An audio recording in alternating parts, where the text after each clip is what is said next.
First, ask yourself, what would you be? And then, do what you have to do. Epictetus. Epictetus presents us with a simple yet profound question. What would you be? This thought-provoking reflection compels us to engage in self-inquiry, contemplating the person we aspire to become. It's an opportunity to delve deep into our values, goals, and dreams, and paint a vivid picture of our ideal self. However, Epictetus doesn't leave us hanging with imagination alone. He places great emphasis on the importance of action. Merely pondering and envisioning our desired self is not enough. We must take deliberate steps to transform our aspirations into reality. We must do what we have to do. Undoubtedly, this journey may require effort and perseverance. It won't always be easy, but the rewards awaiting us at the end of the road will make every ounce of effort worthwhile. It's not about wishful thinking or idle daydreaming. It's about translating our aspirations into tangible outcomes through purposeful action. Ask yourself the following first thing in the morning. What am I lacking in attaining freedom from passion? What for tranquility? What am I? A mere body, estate holder, or reputation? None of these things. What then? A rational being. What then is demanded of me? Meditate on your actions. How did I steer away from serenity? What did I do that was unfriendly, unsocial, or uncaring? What did I fail to do in all these things? Epictetus, Discourses. Starting today, ask ourselves these tough questions. Take a moment to reflect and seek better answers.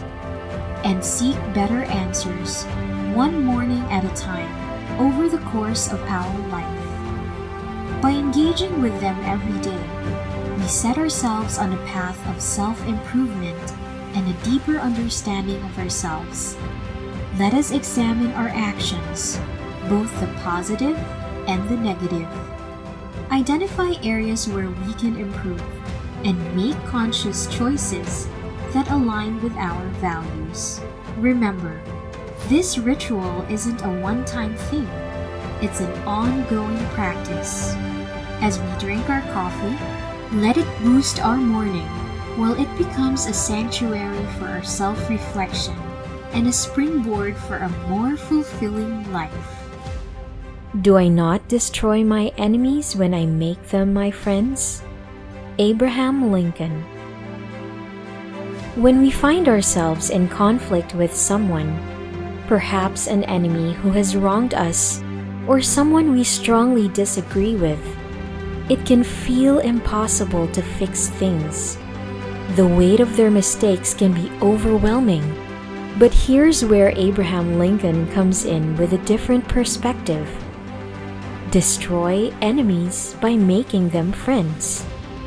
Abraham challenges us to shift our perspective and consider a different approach to dealing with those we perceive as enemies.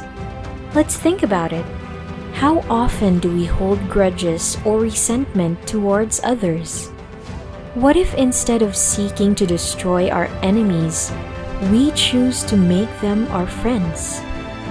By asking these questions, Abraham encourages us to explore the transformative power of understanding, forgiveness, and reconciliation. It's not always easy, but it's an invitation to strive for a higher level of compassion and connection. Tell me, how do you use your spare time? How do you spend your money? And I will tell you where and what you will be in 10 years from now. Napoleon Hill. Napoleon Hill's words serve as a reminder that our choices in how we use our spare time and spend our money can greatly impact our future. They reflect our priorities, habits, and mindset. So let's take a moment to know, how do we usually spend your hard-earned cash? Do we find ourselves making impulsive buys and indulging in temporary pleasures? It's not about having all the answers right now or striving for quick fixes. Instead, it's about being mindful of how we invest our time and money, recognizing that they are valuable resources that can either propel us forward or hold us back. So how can we become more intentional with our spending and align it with our long-term goals?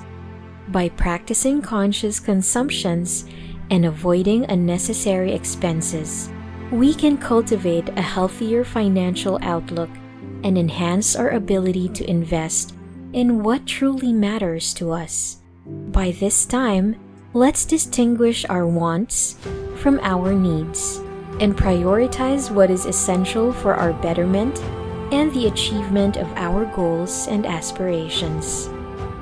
What remains truly valuable? It is the discipline to align our actions with our own preparation. This is the essence of education and teaching, to be prized above all else.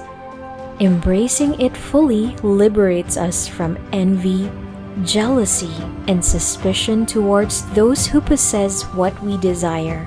Without it, we lack freedom, self-sufficiency, and remain trapped in plotting against others. Yet, by honoring and valuing our minds, we find inner fulfillment, harmonious relationships, and a deeper connection with the divine order.